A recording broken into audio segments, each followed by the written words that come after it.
All right. Excuse me. Let's talk about retargeting a little bit. I want to have a couple visuals here for you so it's kind of easier to visualize and see what's going on. But basically, retargeting is showing an ad or content to people who have already engaged with you in some way. And there's a few different ways to do that, but I'll cover the ways that I use most often and that are some of the more common ones. So let's say, for example, you are a wedding photographer and you have an ad on Facebook that directs people towards an article about wedding planning, like how to put together the perfect timeline, maybe favorite venues in the area or tips for having a stress-free wedding day, whatever it is. Your ad will link over to the article here. Now, your website, or at least whatever page you're sending it to, has to have the Facebook pixel installed on it. Otherwise, you won't be able to track it. And the article can be anything that would be relevant to what kind of photography you do and something your ideal client would want to read about or learn about, or even things that they hesitate with, or the hesitations they commonly have, or stresses that they commonly have. Any kind of hesitation busting you can do, or any way that you can help them is really good. So think of your ideal clients, think of the things that they struggle with when it comes to photography and the type of photography you offer, and to help them with it, help educate them, help inform them, give them helpful tips that you're, especially situated to give because of your job and what you do as a photographer. So the pixel, since it's installed on this page, knows who clicked on the ad and who landed on the page. So then basically what this does is take people who may have never heard of you before, who see your ad and click on it and land on this article, and they read this article. So now they're no longer cold traffic because they now have interacted with you in some way and you're on their radar. Now it's leading them down the customer journey and closer to becoming a booking. So then what you do is you show them an ad then to only the people who landed on this article. So that way you're only showing this ad to people who already kind of know who you are. So now would be the time maybe to ask them to book a consult with you, or to email you and inquire, or maybe sign up for an email newsletter of sorts with more helpful content, that sort of thing. Basically, you're leading them down the path from not knowing who you are to having some interaction with you to getting closer and closer to booking. And this ad only shows to people who visited the previous page. So if it's a call to action to contact and inquire with you, you're not selling to people who have never heard of you before. You're selling to people who have already interacted with you in some way. So this is a really common funnel structure that I use and that a lot of Facebook advertisers use. So from here, this is a common one, and another common one involves video. So what you can do is you can have a video ad running on Facebook. Usually anything less than 2 minutes is great. Even 15 seconds or less is really good. Then you can retarget people with another ad who have watched certain percentage of the video. So let's say, if somebody watched 50 to 75% of a video ad that you had running, chances are they're very interested in what you had to say. So that person is now a warm lead. So you can then retarget people who watch part of that video with another similar ad to take the next step. Whether, that one could be an article that has a call to action at the bottom, or it could be, something to schedule a call with you or something like that. And again, the video can be anything that your ideal client may find helpful or useful that you could help them with as a photographer. So those are a couple really, really common funnels and kind of how they work. Now I'm going to show you the nitty-gritty of actually how to do it. So I'm in Business Manager here. This is my main business page. So I'm going to go over to Audiences. And I will have some custom audiences already made. If you've never made a custom audience before, chances are you won't, and that's okay. I will show you how to set it up once it's finished loading here in a little bit.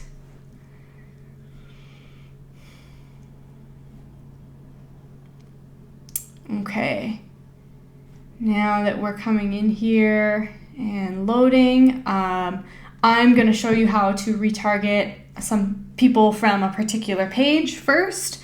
So what I'm going to do is I'm going to do create audience and a custom audience.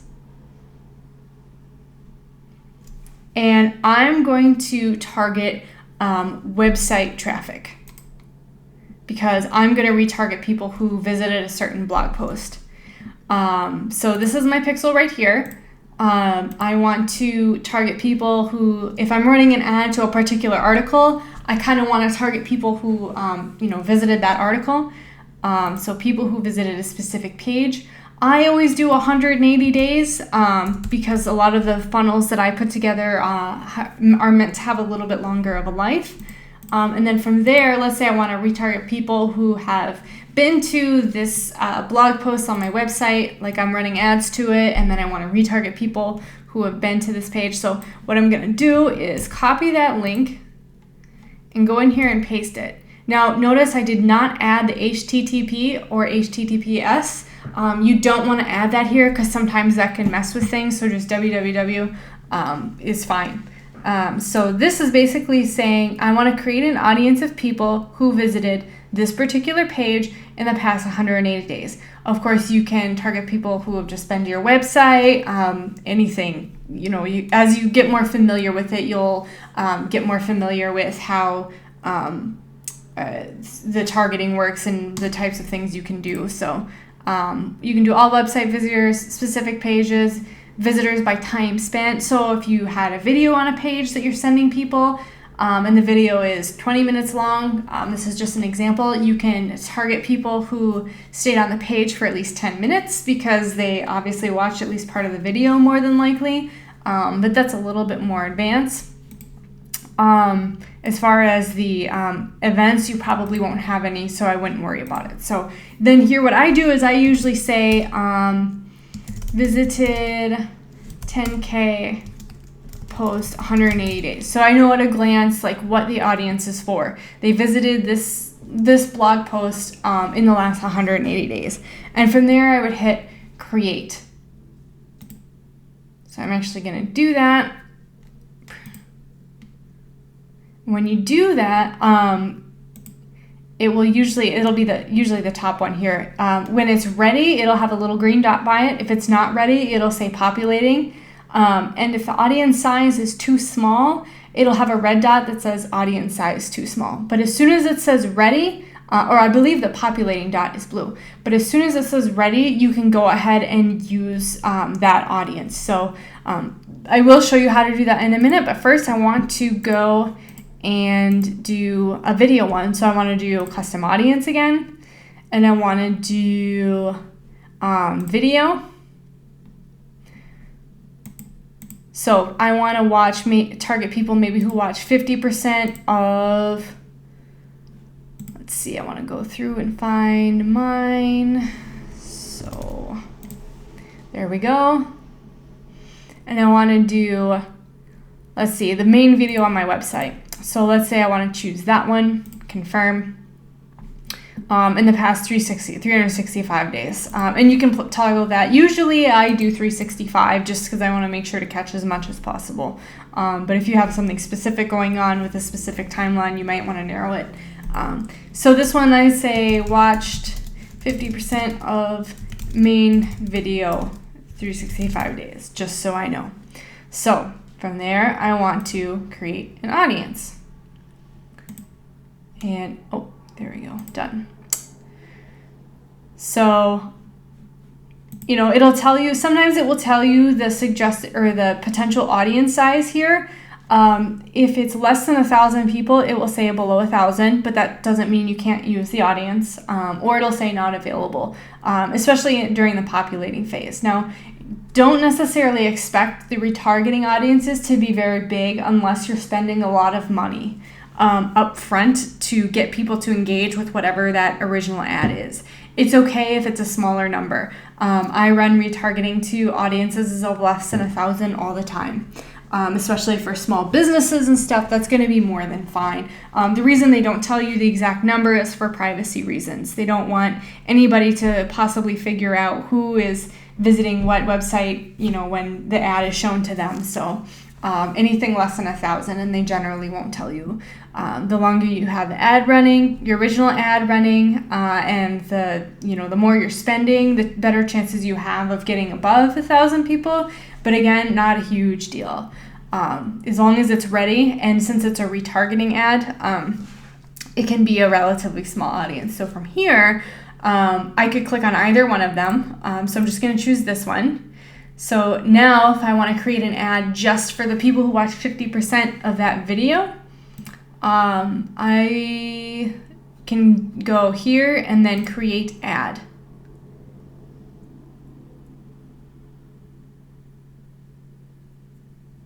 Of course, it'll take a second to load here. Oh, and if you'll notice here, I have the Facebook Pixel Helper set up here, and it tells me that I have the pixel active on this page, so it is tracking page visits, which is good. And now this will take you to Ads Manager once it loads, and it should look pretty familiar from here on out.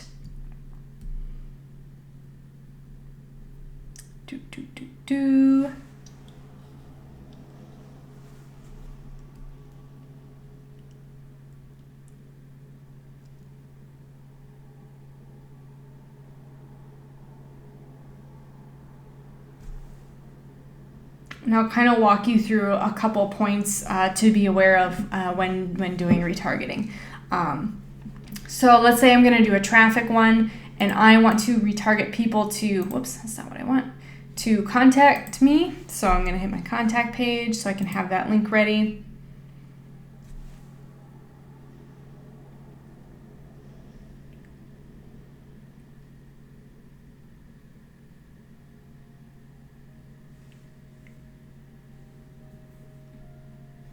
Seems to want to take forever to load today.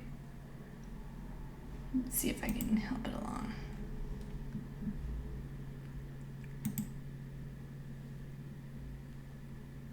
Okay, here we go. All right, so I'm gonna do, I usually just, if it's a retarget, I usually say retarget, contact me, traffic. So this is basically saying it's a retargeting ad, so I know at a glance when I look at my campaigns, what's what. So this says to me that this is a retargeting ad, and I'm, urging them to contact me, and the objective is traffic. So, you can come up with whatever naming convention you want. This is just the one I use, so I'm going to hit continue here. So now we come on to the ad set part.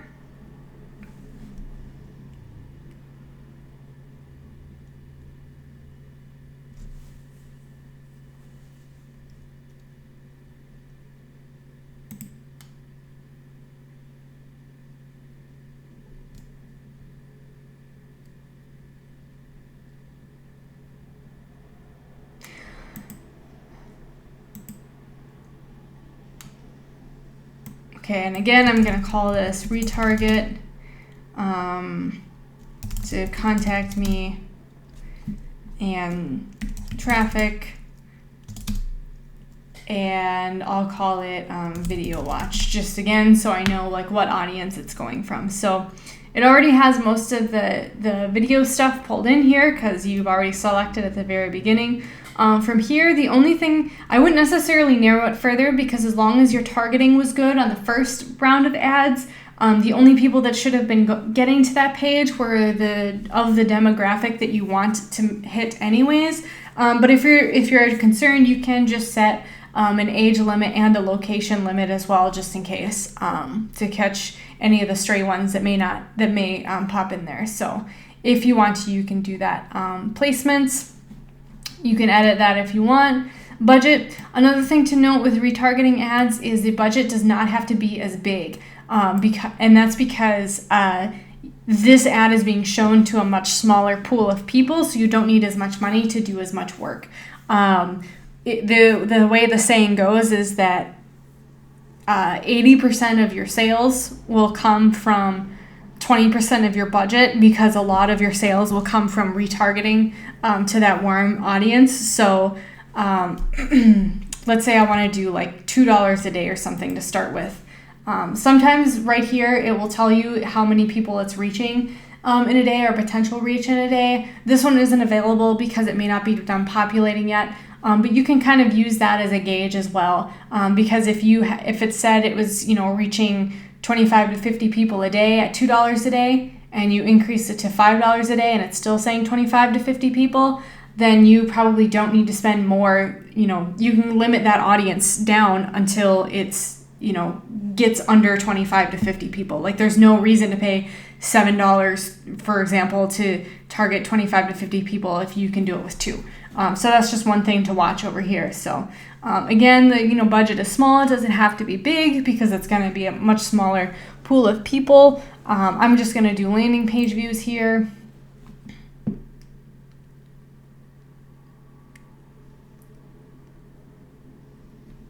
And then now we're on to the ad portion of the ad creation portion, where this one isn't really going to be too much different at all.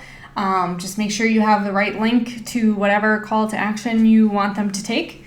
And that's really all there is to it. And same goes for video views. From the start, you just choose that audience in your asset library and grab it and create an ad for it. You can also target a few different ones as well. So let's say I wanted to target people who visited that blog post and who watched 50% of that video. You can create an ad for a few different ones as well. Another cool thing you can show you is show audience overlap. So it'll show you how much of each audience is similar to the other, unless the audience size is really small, which those ones are. So I'm going to grab a couple here. Let's say this one. I'm going to do show audience overlap. Add another audience. Let's see. There. Compare. Let's see if it'll do it. Yep. So these two audiences that I had set up for any website visitors as a lookalike, and I'll talk a little bit more about that later, and newborn photographers in certain areas. So there's no overlap with them, which can be good sometimes because it can help get you into fresh audiences that you may not have worked before, or it can tell you, oh, you're basically targeting the same people, as another audience with this particular audience setting. So that can be helpful. But that is a rough overview of what retargeting is, and I highly suggest doing it because it really prevents you from making one of the biggest mistakes that a lot of small businesses and photographers make, which is trying to sell to cold audiences. So, take some time, establish the know, like, and trust factor, help them get to know you, be helpful. And once you've given first and helped them first, then ask for something after that. So in a nutshell, that is how retargeting works.